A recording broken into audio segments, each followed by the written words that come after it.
अध्याय 12 काल तथा वाच्य टेंस एंड वॉइस। काल टेंस क्रिया के जिस रूप से उसके होने के समय का बोध होता है उसे काल कहते हैं। जैसे क अमन पुस्तक पढ़ता है, ख अमन ने पुस्तक पढ़ी, ग अमन पुस्तक पढ़ेगा।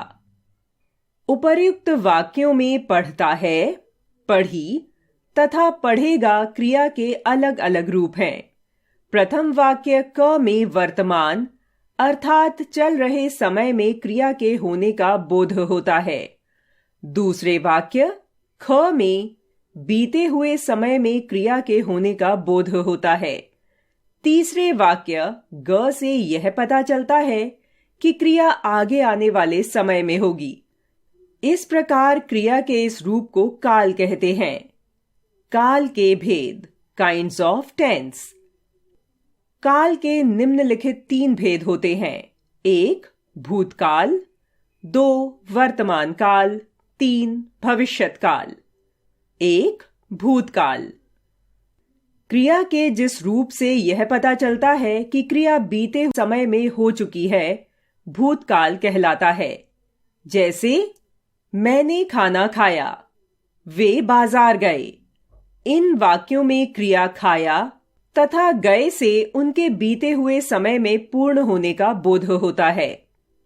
याद रखिए, भूतकाल के वाक्यों के अंत में था, थी, थे शब्द होते हैं या आ, ई, ए की ध्वनि आती है। भूतकाल के भेद भूतकाल के निम्नलिखित 6 भेद होते हैं। क सामान्य भूतकाल क्रिया का वह रूप जिससे यह पता चले कि कार्य बीते हुए समय में सामान्य रूप से पूरा हो गया हो, सामान्य भूतकाल कहलाता है।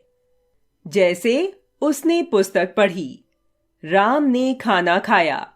इन दोनों वाक्यों में कार्य बीते हुए समय में सामान्य रूप से पूरा हो गया है, अतः यहां सामान्य भूतकाल है। ख पूर्ण भूतकाल क्रिया का वह रूप जिससे यह बोध होता है कि कार्य बहुत पहले ही पूर्ण हो चुका था, पूर्ण भूतकाल कहलाता है। जैसे लड़का पढ़ चुका था, गाड़ी छूट चुकी थी। इन वाक्यों में कार्य का पहले ही पूर्ण होना स्पष्ट होता है, अतः यहां पूर्ण भूतकाल है। ग अपूर्ण भूतकाल क्रिया का वह रूप जिससे यह बोध होता है कि बीते हुए समय में कार्य पूरा नहीं हुआ था, अपूर्ण भूतकाल कहलाता है। जैसे मैं खाना खा रहा था, तुम स्कूल जा रहे थे। इन वाक्यों से यह पता चलता है कि कार्य तो भूतकाल में हो रहा है परंतु पूरा नहीं हुआ है, अतः यहां अपूर्ण भूतकाल है। घ आसन्न भूतकाल क्रिया का वह रूप जिससे यह प्रकट होता है कि कार्य अभी निकट समय में ही पूर्ण हुआ है, वह आसन्न भूतकाल कहलाता है। जैसे सुधा अभी आई है, कविता ने गीत गाया है। इन वाक्यों में कार्य होने का समय निकट प्रतीत होता है, अतः यहां आसन्न भूतकाल है।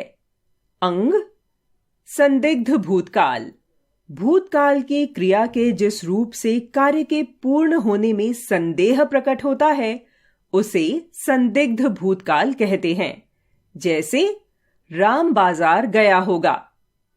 च हेतु हेतुमद भूतकाल क्रिया का वह रूप जिससे कार्य के भूतकाल में होने या किए जाने में कोई शर्त रखी गई हो, हेतु हेतुमद भूतकाल कहलाता है। जैसे यदि वह पढ़ता तो पास हो जाता। इस वाक्य में पास होने के साथ पढ़ने की शर्त लगी है, अतः यहां हेतु हेतुमद भूतकाल है।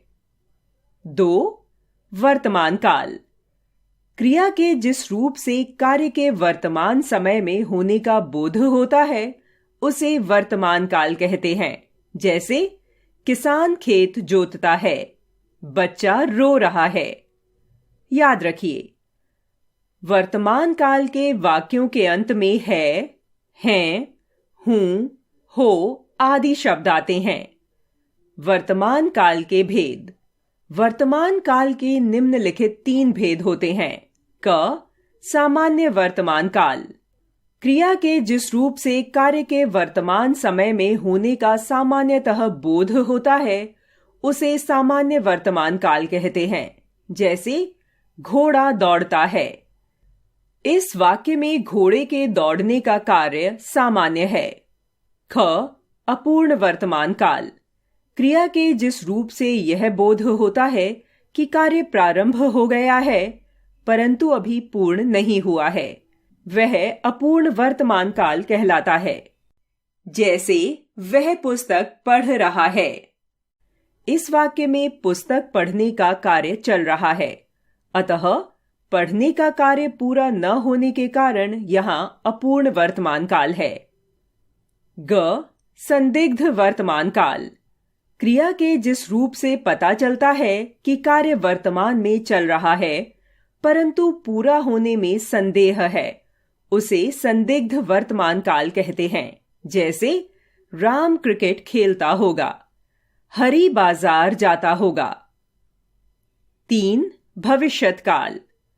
क्रिया का वह रूप जिससे कार्य का आने वाले समय में होने का बोध होता है उसे भविष्यत काल कहते हैं। जैसे राम खाना खाएगा, मोहन पढ़ेगा। उपर्युक्त वाक्यों में आगे आने वाले समय में कार्य के होने का बोध होता है, अतः यहां भविष्यत काल है। याद रखिए, भविष्यत काल के वाक्यों के अंत में गा, गी, गे आते हैं। भविष्यत काल के भेद। भविष्यत काल के निम्नलिखित 3 भेद होते हैं। क, सामान्य भविष्यत काल। क्रिया के जिस रूप से कार्य के भविष्यत में सामान्य रूप से होने का बोध होता है उसे सामान्य भविष्यत काल कहते हैं। जैसे मोहन कल शहर जाएगा। इस वाक्य में आने वाले समय काल में जाने का बोध होता है, अतः यहां सामान्य भविष्यत काल है। ख, संभाव्य भविष्यत काल। क्रिया के जिस रूप से कार्य के भविष्य में होने या करने की संभावना व्यक्त होती है उसे संभाव्य भविष्यत काल कहते हैं। जैसे शायद बस आने में देर हो, शायद आज हम दिल्ली जाएं। ग, हेतु मत भविष्यत काल। क्रिया के जिस रूप से यह पता चले कि आने वाले समय में क्रिया दूसरी क्रिया के होने पर ही निर्भर होती है उसे हेतु मत भविष्यत काल कहते हैं। जैसे व्यायाम करोगे तो स्वस्थ रहोगे। यहां एक क्रिया दूसरी क्रिया पर निर्भर है, अतः यहां हेतु मत भविष्यत काल है। वाच्य, वॉइस। वाक्य में प्रयोग होने वाली क्रिया कर्ता, कर्म या भाव के अनुसार होती है। क्रिया के रूप से ही पता चलता है कि वाक्य में कर्ता, कर्म या भाव में से किसकी प्रधानता है। क्रिया के इस रूप को वाच्य कहते हैं। इस प्रकार हम कह सकते हैं, क्रिया का वह रूप जिससे पता चलता है कि वाक्य में कर्ता, कर्म या भाव में से किसकी प्रधानता है वाच्य कहलाता है। निम्नलिखित वाक्यों को पढ़िए। पायल परीक्षा की तैयारी कर रही है। कर्ता की प्रधानता। यहां हिंदी पढ़ाई जाती है। कर्म की प्रधानता। मुझसे अब चला नहीं जाता। भाव की प्रधानता। वाच्य के भेद, काइंड्स ऑफ वॉइस। वाच्य के 3 भेद होते हैं। 1, कृतवाच्य। 2, कर्मवाच्य। 3, भाववाच्य। 1, कृतवाच्य। जिस वाक्य में क्रिया का लिंग वचन कर्ता के लिंग और वचन के अनुसार होता है वहां कृतवाच्य होता है। जैसे अमन पुस्तक पढ़ता है, लड़कियां गीत गाती हैं। इन वाक्यों में क्रियाएं रंगीन छपे शब्दों के लिंग और वचन के अनुसार हैं, जो इन वाक्यों के कर्ता हैं। ये वाक्य कृतवाच्य हैं। कृतवाच्य में अकर्मक और सकर्मक दोनों प्रकार की क्रियाओं का प्रयोग होता है। 2. कर्मवाच्य। जिस वाक्य में क्रिया का लिंग वचन कर्म के लिंग और वचन के अनुसार होता है वहां कर्मवाच्य होता है, जैसे आज खाना देर से बनाया गया, चोर पकड़ लिए गए। इन वाक्यों में क्रियाएं रंगीन छपे शब्दों के लिंग और वचन के अनुसार हैं, जो इन वाक्यों के कर्म हैं। अतः ये वाक्य कर्मवाच्य में है। कर्मवाच्य में केवल सकर्मक क्रियाओं का प्रयोग होता है। 3. भाववाच्य।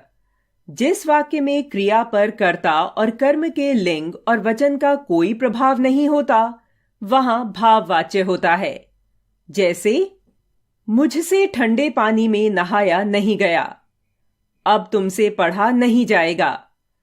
इन वाक्यों में क्रिया पर कर्ता और कर्म के लिंग और वचन का कोई प्रभाव नहीं पड़ रहा है, इनमें भाव की प्रधानता है, अतः ये वाक्य भाववाच्य के हैं।